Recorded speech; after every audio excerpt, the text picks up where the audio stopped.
After a challenging interaction with my mother-in-law, where she harshly criticized my employment status and educational background, tensions reached a breaking point when she unexpectedly doused me with hot water.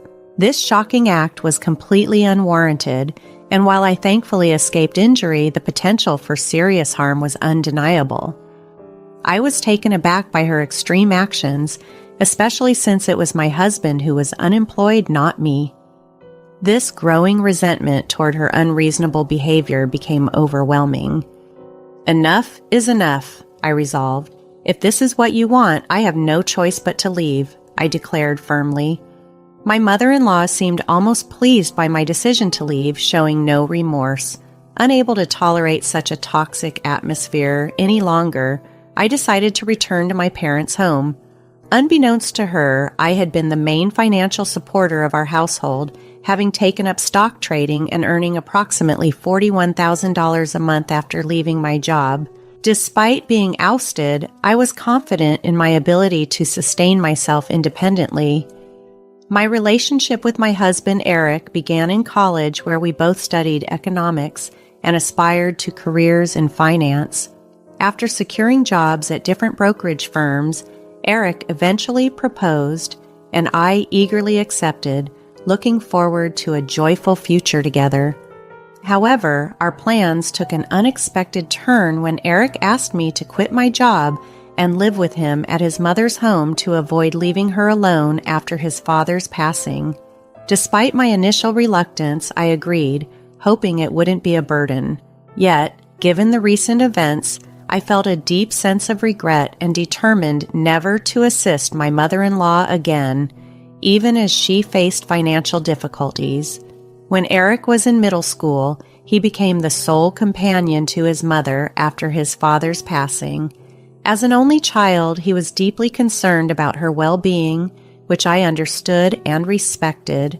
Consequently, I agreed to live with them, and 3 weeks later, we moved into Eric's family home.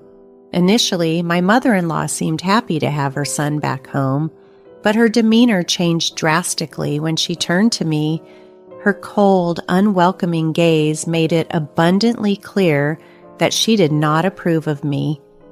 Despite feeling unwelcome, I tried to stay positive, brushing off a faint muttering from her that I couldn't quite catch. Maybe it was about me, maybe not. I chose to let it go. However, living with her soon proved to be more challenging than I anticipated.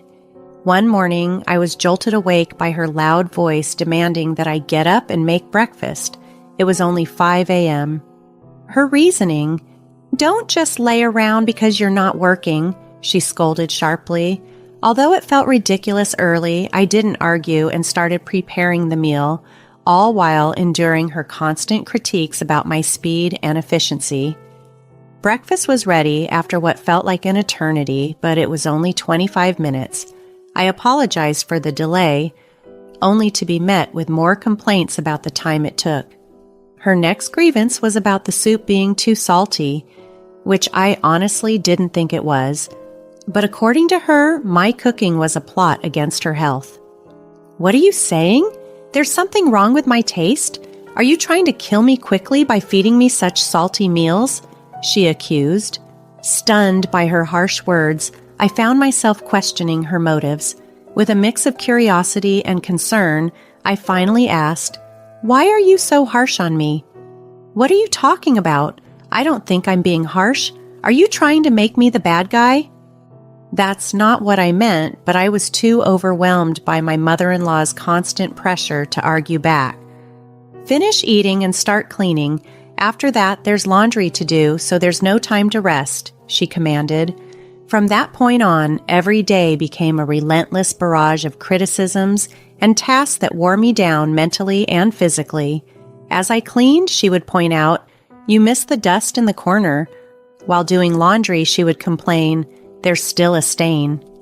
About a month into living with her, I felt like I was nearing my breaking point, so I decided to talk to Eric about it.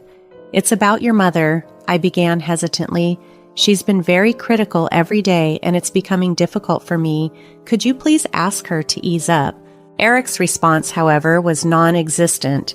which momentarily irritated me, but then I noticed he looked unusually pale, as if burdened with something significant. "What's wrong? Did something happen?" I asked. After a pause, Eric hesitantly revealed, "Actually, I've been fired from the company." I was stunned, unable to process his words immediately. "What? Is this some kind of joke?" It wasn't. Eric explained that due to an economic downturn, the company had to downsize and he was laid off. "So, you'll be unemployed from tomorrow?" I asked. "Well, I can work for 1 more month after receiving the notice of dismissal, but after that..." Fortunately, I had been using my knowledge from my time at the securities company to trade stocks. Although it was challenging at first, I was now earning about $41,000 a month, so we weren't struggling financially. I comforted Eric and temporarily forgot all about the harassment from my mother-in-law. From the next day onward, I continued to endure her harsh treatment as Eric lost his job. Feeling the need to be strong and support him, I persisted through the difficult situation. A month passed and Eric officially became unemployed. Initially, he started looking for a job, but gradually he began to spend most of his time at home, making excuses. "Shouldn't you start looking for a job more seriously?" I suggested, hoping to motivate him to find a new path forward. "I'm looking, but it's tough to find a good company that fits me," Eric responded, his voice lacking any real urgency or intent to find new work soon. Reluctantly, I continued to be the main provider for us. As time went on, my mother-in-law's harshness only got worse, and I found myself feeling more drained with each passing day. Initially, I thought I needed to put up with it because Eric was out of work, but over time, that reasoning no longer seemed justifiable. My days became a blur of listlessness. One morning, in a rare occurrence, Eric left the house early, possibly to finally start a serious job hunt. After he left, I began my usual chores. "Make sure it's clean, do it properly," my mother-in-law nagged from her spot on the living room sofa, sipping her coffee and throwing sarcastic comments my way. Fed up, I chose to ignore her. Suddenly, she lost her temper and shouted, "How dare you ignore me? You're just a mere daughter-in-law and you don't even have a job." I continued my cleaning, trying to block out her harsh words. Her anger escalated and she confronted me again, yelling, "Still ignoring me? Unemployed and uneducated people like you should leave this house." In her rage, she then splashed the hot water she had prepared for her coffee on me. "It's hot, please stop," I screamed out of reflex, shocked by her sudden aggressive act. Thankfully, the water wasn't boiling, so I avoided serious burns, but the situation could have been disastrous. Finally reacting, she said venomously, "This is what I've been saying. If you're not working, leave this house." Her smirk was cold and unfeeling. Exhausted by her relentless hostility, I felt I had no option but to comply with her demand. "All right, I'll leave." "Good. That makes things easier. Leave quickly," she snapped. I quickly packed my belongings and decided to leave that very day, unwilling to endure another moment in such a toxic environment. I headed straight to my parents' home. Upon my arrival, my parents were surprised by my sudden visit, but welcomed me warmly. I waited for a call from Eric, but it never came. No calls, no messages. Feeling isolated, I resolved not to reach out until he did. A month passed since I returned to my parents' house, but still no word from Eric. My affection for him gradually diminished, and I began to consider divorce. Then, one early morning, the doorbell rang. The doorbell at my parents' house rang unexpectedly. When I glanced at the monitor, to my surprise, both Eric and my mother-in-law were standing outside. "What now?" I muttered to myself, baffled by their appearance after all this time. "Yes, what can I do for you?" I asked through the intercom. "I've forgiven you now. Come back home quickly," my mother-in-law shouted through the intercom, her voice harsh as usual. "Forgiving me? What are you talking about?" I was perplexed. I hadn't done anything that required forgiveness from her. After expressing my confusion, I ended the intercom call boiling with frustration at her presumptuous attitude. However, they didn't leave. Instead, they started banging on the front door violently. "Don't just hang up on me! Come on, let's go back!" my mother-in-law yelled, her voice echoing with urgency and irritation.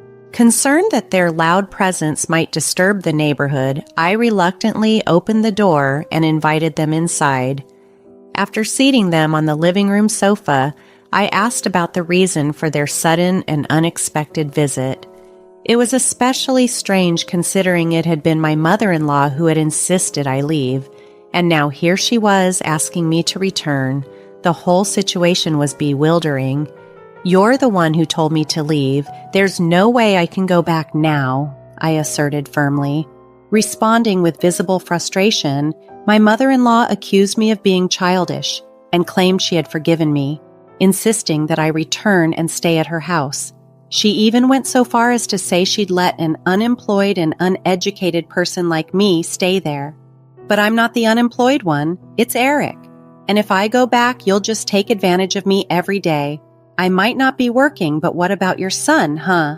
I retorted, hoping to shed some light on the situation. Eric seemed taken aback by this revelation. My mother-in-law looked confused, indicating that Eric hadn't informed her about his job loss. Pressed further, Eric finally admitted to being laid off from the company. Apologies and explanations followed, with Eric trying to justify his silence by relying on my income for financial stability. My mother-in-law, shocked by the news, openly expressed her anger toward Eric for not finding a job yet. "Why did you keep quiet about this? What are we going to do now?" she scolded him.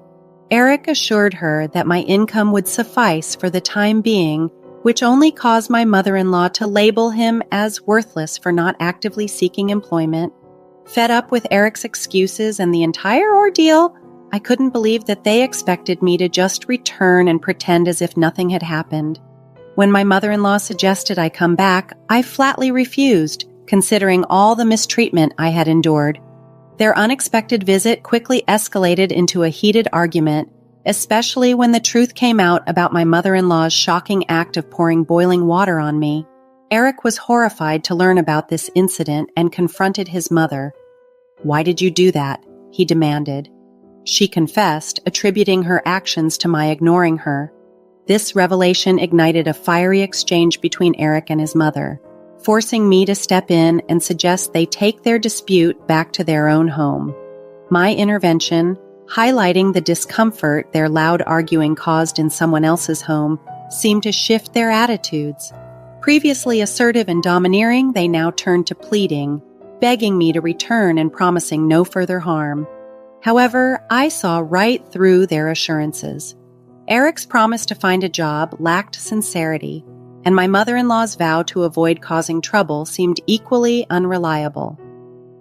I expressed my doubts aloud, making it clear I found their promises empty and that they would likely just take advantage of me again. Their silence following my statement only confirmed my suspicions. Leaving them in the living room, I retreated to my room to gather my thoughts. When I returned 10 minutes later, I found them still seated in silence, heads bowed, seemingly reflecting on the situation. Frustrated by their quietude, I broke the silence. "How long do you plan to stay quiet? It doesn't matter to me anymore." Instead of verbal responses, what followed was a definitive action on my part. I handed Eric a document I had prepared in advance, a pre-filled divorce form with my name signed on it. Eric looked at the document, utterly confused and taken aback. I explained bluntly, "Can't you see? It's a divorce form. I'm done with someone who won't find a job and didn't even contact me after I went back to my parents' house." "Don't wait, please, this is too sudden," Eric protested, his stubbornness irritating me further as he seemed oblivious to how his actions were the root cause of our marital problems. Unmoved by his pleas, I stood firm in my decision, ready to move on from the turmoil and start anew, free from the dysfunction that had overshadowed my life for too long. I had made up my mind. My decision to divorce Eric was final, and nothing he could say would change that. Eric, still in shock, questioned if the divorce was too harsh. I responded firmly, "I don't think so. It's your fault." I directed that same sternness towards my mother-in-law, who was also to blame for the situation. Resigned, Eric signed the divorce papers, cautioning me not to regret my decision. However, I felt a profound sense of relief, confident that the one who would regret this was not me but Eric. "I'll submit the divorce papers. I don't want any compensation. Just go home," I declared, finalizing my separation from Eric. Although it might have seemed harsh, distancing myself was necessary to escape the continuous harassment from my mother-in-law and the strain of Eric's unemployment. 3 weeks later, while enjoying a quiet day at my parents' house, I received an unexpected call from my former mother-in-law. She informed me that the electricity and gas had been cut off at her house and insinuated that I might have had something to do with it. I explained that since the divorce, I had ceased covering Eric's and her living expenses. Desperate for help, she asked if I could pay just for that month. I found the request absurd given that we were no longer related and I no longer lived there. I firmly declined, suggesting she ask Eric for assistance since he had promised to find a job. Unable to accept my refusal, she pleaded for help, playing the ex-wife's card. However, I remained resolute, ending the call and blocking her number to avoid further entanglements. Finally, I had severed ties with both my ex-mother-in-law, who had persistently harassed me, and Eric, who had proven himself unreliable. Life at my parents' house gradually became peaceful, a stark contrast to the tumultuous times I had left behind. I began to enjoy a newfound sense of tranquility and freedom, relieved to have distanced myself from such a toxic environment. Several months after distancing myself from a turbulent chapter of my life, I found myself on a holiday, checking stock charts and enjoying the peace of my new routine. It was then that I received an unexpected message from Eric. In it, he apologized for everything, acknowledging his past reliance on me and mentioning his recent employment at a factory. Despite his apology, I felt no desire to re-engage with that part of my life. Eric wrote about his mother's continued harsh behavior and expressed a wish for me to come back. But reading his message, I was convinced that reconciliation was off the table. I decided to block Eric's number, choosing to permanently close that door. 8 months post-divorce, life took a more positive turn when a friend introduced me to a new man. He was dependable and treated me with respect, and despite our age difference, we found a strong connection. While we weren't rushing towards marriage, I cherished the happy moments we shared. He brought a sense of joy and stability that I had long missed, allowing me to focus on the present and leave my troubled past behind. With him, I began to truly rebuild my life, appreciating each day as it came and looking forward to what the future might hold.